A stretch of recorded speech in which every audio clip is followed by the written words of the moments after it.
বিসমিল্লাহিররহমানিররহিম।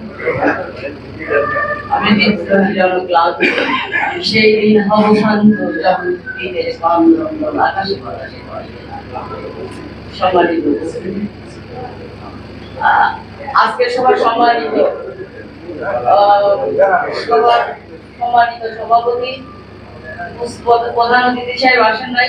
এখন আমি আমার বিশ্ববিদ্যালয়ের সম্মানিত বড় ভাই, সংগ্রামী বড় ভাই প্রভৃতি ইয়াকুব ভাইকেই প্রধান অতিথি আমি আমার পক্ষ থেকে সম্বোধন করে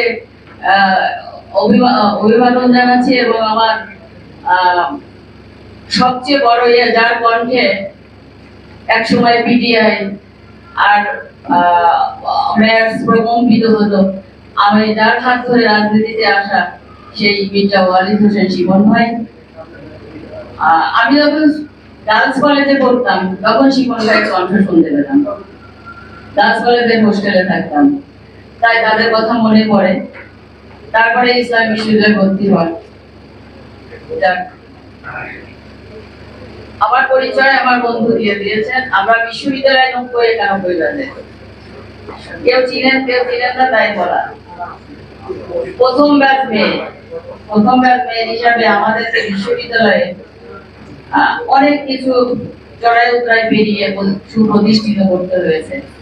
আজকে সময় কম, অত কিছু বলা যাবে না, তবে এক্স সাধারণ সম্পাদক বাচ্চুর সূত্র ধরে একটা কথা, একটা স্মৃতিচারণ না করলেই নয়। সেটা হচ্ছে 96 এর কথা বলছি, যখন আমার বড় ভাইরা আমার ছাত্র দলের ইউনেসার এই নেতৃবৃন্দ যখন কাস্টমস তথা কুষ্টিয়া জেলার থেকে যখন ক্যাম্পাসে ঢুকতে পারছিলেন না, শুধুমাত্র আমার সাথে ফোনে কথা হতো, আমার আর কোন কর্মীরা আমাদের সাথে। মাত্র 10 জন মেয়ে নিয়ে 96 এ খালেদা জিয়া হল নেতৃত্ব দিয়েছিলাম। সে কথা ভুলে যায়নি কোনো এক রাতে 10:30টার সময় এই ফ্যাসিস্ট সরকারের কোনো এক অংশ যারা এসেছিল খালেদা জিয়ার নাম মুছতে, এই নিষেধের মুছতে, দৌড়ায় এসে ফোন করেছিলাম। সেই ভাইরা বসেছিল কুষ্টিয়াতে কোনো এক জায়গায়, সেখানে ফোন করে নেতৃত্ব দিচ্ছিলাম, পরামর্শ নিচ্ছিলাম। ফোন করেছিলাম প্রক্টর মহোদয় এসেছিলেন, পুলিশ কিন্তু আসছিল না। এই 10 জন মেয়ে নিয়ে যখন ওয়ার্কশপে আসা হচ্ছিল, তখনও সেটা কিন্তু কঠিন এক অবস্থার মধ্যে ছিলাম আমি। সেখানে আমার ছাত্র দলের আমরা 7 জন ছিলাম, ছাত্র লীগের মেয়েরা ছিল 2 জন, ছাত্র শিবিরের মেয়েরা ছিল 2 জন। পরে 3 জনকে উঠায় ছাদে নিয়ে গিয়েছিলাম। ছাদে শুধু দেখাইছিলাম আপনাদের মেয়েরা আছে, কিন্তু এখানে ঢোকা যাবে না। যাক, স্মৃতিচারণ আর ওখানে যাচ্ছি না। শহীদ প্রেসিডেন্ট জিয়াউর রহমান আমাদের আদর্শ। ইসলামী বিশ্ববিদ্যালয়, আমি কুষ্টিয়ার মেয়ে হিসাবে গর্ববোধ করি যে ওনার প্রতিষ্ঠিত বিশ্ববিদ্যালয় আমার জেলায়। এই জন্য আমি সত্যি আন্তরিকভাবে খুব কৃতজ্ঞতা জানাই কুষ্টিয়াবাসী। এবং ওনার আদর্শ যখন বাবার কাছে ক্লাস 2-তে বোধহয় পড়ি, তখন ওনার মৃত্যুর খবর পেয়েছিলাম। আসলে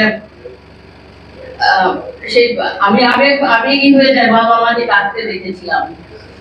আজকে এমন একটা ইউনিভার্সিটি 36তম প্রতিষ্ঠা বার্ষিকী উপলক্ষে আমার আয়োজক যারা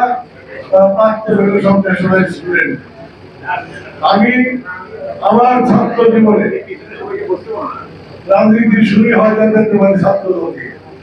আজকের এই আলোচনা সভা সম্মানিত সভাপতি, বিশেষ করে পরম সুনাম শুনলাম ইসলামী বিশ্ববিদ্যালয়ের প্রফেসর মহোদয়।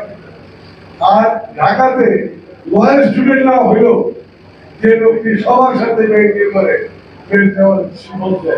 সবসময় আমার চেম্বারেও ওনাকে আমি পাইছি, সবসময় আসলে ন্যাশনাল স্টুডেন্ট হিসাবে আপনাদের ইউনিভার্সিটি না হলেও ওই একটা পরিচয় সবচেয়ে বড়। আমরা প্রাক্তন ছাত্রদের বিশ্বাস করেন, সবচেয়ে দুর্ভাগ্য আমরা যেদিন প্রথম সম্মেলন ছিল ছাত্রদের, আমরা 30,000 থেকে ঢাকাতে ছিলাম, কিন্তু সকালে দুর্ভাগ্যজনক সংবাদ আমাদের ওই দিন শেষ হয়ে যাও। আমরা 30,000 ছেলে সেদিন ঢাকার রাস্তায় ছিলাম। আজকে যে বিষয়টা ট্রফিতে আছে, স্বাধীনতা উত্তর বাংলাদেশে ইসলামের উপরে কিন্তু একটা বড় আঘাত আসছিল। বাংলাদেশের 1947 সালে নিজামী তত্ত্বের উপরে পাকিস্তান হয়, কিন্তু 1971 সালে স্বাধীনতা যুদ্ধের পরে ইসলামের উপরে একটা আঘাত আসছে। আমরা আগামী দিনে কিছুক্ষণ বিরতি নিচ্ছি। আমাদের জন্য